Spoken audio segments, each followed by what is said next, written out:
Hey guys, तर खूप दिवसापासून पूर बघायची इच्छा होती, पण मग नाशिकमध्ये काय पूरच येत नव्हता. मग म्हटलं आपण आता कोल्हापूरलाच जाऊया, तिथेच बघूया पूर. मग काय खूप भूक लागलेली होती, सो आम्ही गेलो एका हॉटेलला आणि केलं तिथे पोट भरून जेवण आणि सकाळी पोचलो थेट कोल्हापुरात. आणि मग काय रूम बिम घेतली आणि मस्त फ्रेश झालो. आणि नंतर काय महाराज दिसले आणि मग छान महाराजांसोबत एक फोटो काढला. आणि मग परतच भूक लागली यार, म्हटलं काय करावं, मग नाश्ता केला.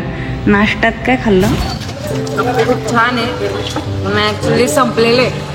तर भूक तर खूप लागली, पण मग आता काय करणार, थंड पण वा. आम्ही आलो चहा प्यायला, म्हणजे पण मलईवाला. मी पहिल्यांदाच बघितला मलईवाला चहा. आपल्याकडे ते नाही भेटत कोल्हापूरचा मलईवाला चहा. काय भारी होता यार चहा. खरंच तुम्ही गेले ना कोल्हापुरात तर मलईवाला चहा नक्की टेस्ट करा, नक्की. मग काय चाललो आम्ही मंदिराकडे. तुम्ही बघू शकता केवढं मोठं यार. जुन्या काळात कसं काय असे दरवाजे बनवायचे काही कळत नव्हतं. ते डिझाईन एकदम खतरनाक मंदिर. अरे बाप, त्या लोकांना बुद्धी होती ना. अरे यार, पण एवढं कसं काय कोणी बनवू शकतं. ते कोरीव काम बघितलं का तू त्याच्यातलं, काय सुंदर होतं. तुझ्याकडनं आयुष्यात साधं बायकोला सांभाळणं होत नाही रे. ऍक्च्युली ना VIP पास घ्यायला पैसे होते आमच्याकडे, पण कसं आहे देवीसाठी आम्ही VIP नाही ना रांगेत आलो. मग काय एकदम छान असं देवीचं दर्शन घेतलं. खूप दिवसांची इच्छा होती, माझ्या डोळ्यात तर पाणीच आलं थोडंसं. आणि ॲक्च्युली तो स्वेट होता मनावर ना. आणि मग काय छान असं दर्शन घेतलं आणि मग असं वाटलं की थोडीफार शॉपिंग बिपिंग करावं बघत होतो. पण मग यार काही पाहिजे असं आवडलंच नाही. ठीक आहे मग काही घेतलं तर नाही, पण मग जस्ट टाइमपास केला. आणि मग काय रस प्यायला ये म्हटलं, माय थोडासा थंडगार रस पिला. आणि मी आमच्याकडे ही पोरगी होती, तिला एक गन घेऊन दिली. ती झाली मोठी पण हाय लहानच आहे अजून थोडी. मग काय ते पॅलेस बघायला गेलो, शाहू पॅलेस. काय पॅलेस होतं, अरे बाप. मला डायरेक्ट हॅरी पॉटरचं तो हेच आठवले, त्याची स्कूलच आठवली ते पॅलेस पाहून. असं वाटलं ते यार मी पण अशा एखाद्या स्कूलमध्ये पाहिजे होते, पण मग नशीब आपल्या नाशिकमध्ये आहेच नाही अशी कोणती स्कूल. मग ठीक आहे, ते बघूनच फोटो काढून मन भरून घेतला. आणि मग काय तिथे खूप छान असे सुवर्णमृग होते, म्हणजेच हरिण. आणि 2 तर असे दिसले की जसं काय ते एकमेकांना लाईन मारताय आणि प्रपोज करण्याच्या बेतात होते. पण यार, आणि ते बाकीचे जण असे बसलेले होते ना फॉर्ममध्ये, का विचारूच नका. कोणाकडे बघायला तयार नाही का, काहीच नाही, काही नाही ना. आम्ही येणार का त्यांना बघतोच आहे. हरिण उन्हात कसं काय बसतं, सावलीत कसं काय नाही बसत यार.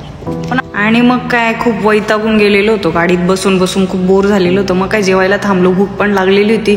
सो गेलो एका रेस्टॉरंटमध्ये. आणि मग काय ते येड्यांनी जेवण आणायचं सोडून आधी रोट्या आणून ठेवल्या.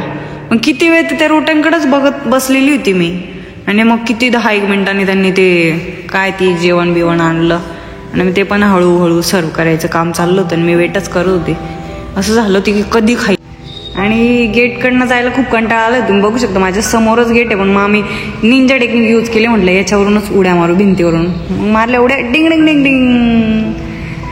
आणि माहिती आहे का तुम्हाला, एवढा मोठा डोंगर चढून आलोय पण अजून गडद दिसला नाही आम्हाला. ते दिसलंय ते बघतोय. अरे बघा चिमणीदार म्हणता बघा, चिमणीदार त्या टाईप आहे ना. एवढी मोठी चिमणी होती का तेव्हा. तिथे ना बाकीचे लोक दुर्बीनने काहीतरी बघत होते. मला वाटलं होतं बघावं, पण म्हटलं नको, आपल्याकडे 4 डोळे ऑलरेडी, आपण त्यानेच बघू. मग काय आलं तिथून थोडं साईडला.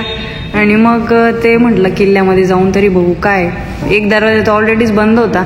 आणि एक दरवाजा असा होता का तिथून गेलं का दुसरा दरवाजा उघडा होता ना त्या साईडचा, तिथूनच बाहेर येतं. मला वाटलं 2 दरवाजे वेगवेगळे आहेत का. 2 दरवाजे ऍक्च्युली वेगळेच होते, पण मग आतमध्ये जाऊन ते एकच होत होते. हे मला नंतर कळालं मध्ये गेलं. आणि मग तिथे काहीतरी लिहिलेलं होतं, ते ऍक्च्युली कोणत्या लँग्वेज मध्ये होते ते कळालं नाही. ते संस्कृत वगैरे मध्ये लिहिलेलं असेल, पण मग समजलं. फक्त पीस आहे ते, बाकी काहीच नाही. पीस म्हणजे कळत आहे तुम्हाला, मोराचा पीस नाही. हा. मग आम्ही दोघं गप्पा मारत बसलो. मी साक्षीला बोललो नाही का, या पन्हाळ्यावर तरी म्हणजे अख्ख्या कोल्हापूरमध्ये म्हणजे अख्ख्या महाराष्ट्रात तुझ्या एवढी सुंदर पोरगी मी पाहिलीच नाही का. मग बघा ती कशी लाजली.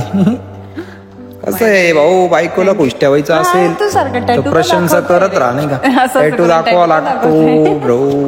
ये गँग. मग खरंच खूप छान वाटलं पन्हाळ्यावर. मस्त एकदम शांतता होती, एकदम सुंदर असं क्लायमेट होतं तिथलं. आणि मग काय आम्ही निघालो ज्योतिबाला जायला. आणि खूप सारा प्रवास होता तिथून ज्योतिबाला. आणि आम्ही रस्ता पण चुकलो होतो ॲक्च्युली. आमचे रोहित सर जे होते ते जरा त्यांनी गाडी. काय होतंय तुला, काय होतंय, कसला त्रास होतोय, मग कपडे काढून बस ना. लाजली पोरगी. हे बघा आम्ही नील पेंट पण लावली.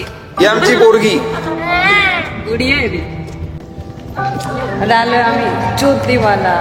बघा फॉर्म बघा किती करतो, किती फॉर्म करशील. ते बघा परत टॅटू दाखवलं बघा त्यांनी. आणि तिथलं दरवाजा बघू शकता, दख्खनचा राजा असं लिहिलेलं आहे आणि भगवा झेंडा आहे. खूप सुंदर वाटलं खरंच ते बघून. शॉपिंग करायचं म्हणून आम्ही. शॉपिंग नाही पण मी खूप काळी दिसायला लागली. फुरसतली बाहुली घेते का, फोन घेते का 16 Pro दुम्म चाले आला. आमचं पहिल्यालाच आम्ही कंटाळलोय. दुसऱ्या बायको सोबत करताय, पहिल्याच नाही. हा सॉरी.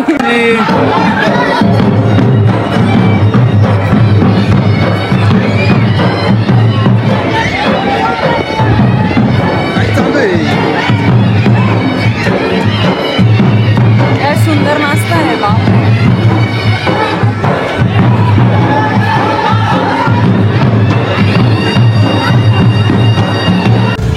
एकदम छान असा नाश्ता करतो आम्ही. कांदा पालक भजी, पावभाजी.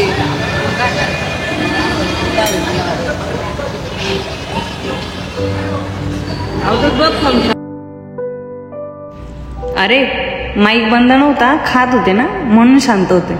छान असा नाश्ता झाला. आम्ही गेलो शनिवार वाड्यात, तिथे तिकीट्स वगैरे काढले आणि मग गेलो मध्ये.